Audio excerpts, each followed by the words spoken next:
Magandang umaga. Nandito kami ngayon sa Stanza Beach. Nakita ko dito si Manong Sanso. Piris Batang. Manong. Piris. Anong Samson, pangalan niya po? Piris Batang. Piris. Manong Samson. Piris kasi sinanay sa Galuglo. Ang ginagawa niya dito, nagpupulot siya ng basura dito sa Stanza Beach.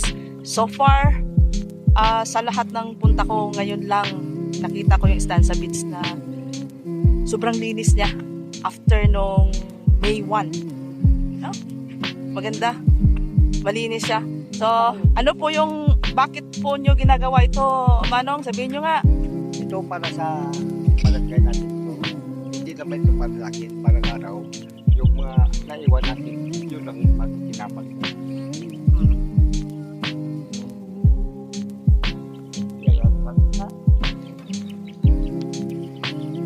So kung makikita niyo po si Manong parang siya, emotional siya, no. Dapat kasi itong beach ng Stanza, isa ito sa mga paraisong binigay ng Diyos sa atin. So kung pupunta tayo dito, kung ano man pong dala natin, iuwi natin. Kasi kung marunong tayong magmalasakit sa kalikasan, pumunta tayo ng maganda rito sa beach na ito, iwanan din natin yung beach na maganda. Oo, binigay na ito eh. Oo. Nakabili ako ng baluto dyan, no? Yan, yung black na sa rin din yung kanya. Ano no, tingnan mo doon, i-vlog mo doon para makita ng mga kapatid mo. Nakabili ako ng baluto ako ng pag-pusit. Oo. May pusit kayo ngayon? Oo, sa akin.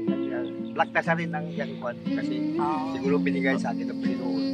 Yun nga, pinapahiwatig daw sa kanya na yung ito, tulungan niyang maging malinis yung Stanza Beach. So, Palang araw yung mga naiwan. Kasi para daw sa susunod henerasyon, yung mga naiwan, yung kapatid nila, hindi sila magsalauan.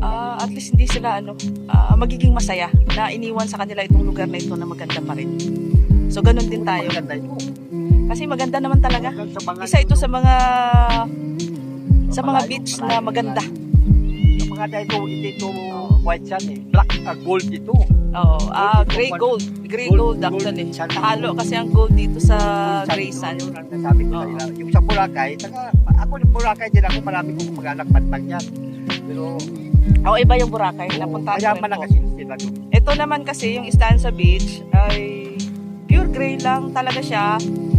Kung hindi po pagpanahon po ng mga mga June, July, August, maganda masyado yung dagat dito kasi wala siyang alon. Kasalanan mo na pag nalunod ka kasi wala talaga siyang alon at sobrang linaw ng tubig. Magmula basta hanggang sa baba makikita niyo siya. Pero pag ngayon na yung hangin is nakabaliktad pa, malakas masyado yung alon, hindi parang advisable na maligo kasi nga ang lakas ng alon. Ganito po yung Stanza Beach. Pero marami kayong mapuntahan dito. Meron kaming parang New Zealand din dito sa likod namin. Malawak masyado ito. This 80 hectares. Ang parang sinatawag niyo New Zealand.